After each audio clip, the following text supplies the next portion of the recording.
সে এখন অন্য কারোর। কি করলে আমি আবার তাকে আমার করে পাবো?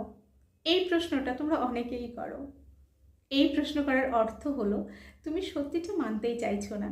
সত্যিটা হলো সেই মানুষটি তোমাকে আর ভালোবাসে না, তোমাকে পছন্দ করে না, তোমাকে আর চায় না, তোমাকে তার জীবনের গুরুত্বপূর্ণ মানুষই ভাবে না।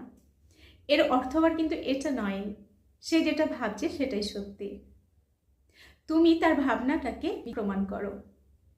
ওই মানুষটির কাছ থেকে সরে এসো। কিন্তু তুমি যদি সেখানেই পড়ে থাকো, বারবার যদি তাকে বলতে থাকো ফিরে এসো ফিরে এসো, তার মানে সে তোমাকে গুরুত্বহীন ভাবছে, ওটাই সঠিক। ওর কথাকে প্রাধান্য না দিয়ে নিজেকে প্রাধান্য দাও, নিজেকে ভালোবাসো, নিজেকে গুরুত্ব দাও। দেখবে একটা সময় তুমি লাইফে অনেক এগিয়ে গেছো এবং তোমার জীবনে ভালো কিছু কিন্তু এসেছে। কিন্তু ওইখানে পড়ে থাকলে তুমি কেবল অবহেলা আর অপমানই পাবে। তো কেন নিজেকে ওখানে ফেলে রাখবে? সামনের দিকে এগিয়ে চলো, নতুন কিছু, ভালো কিছু তোমার জন্য অবশ্যই অপেক্ষা করছে।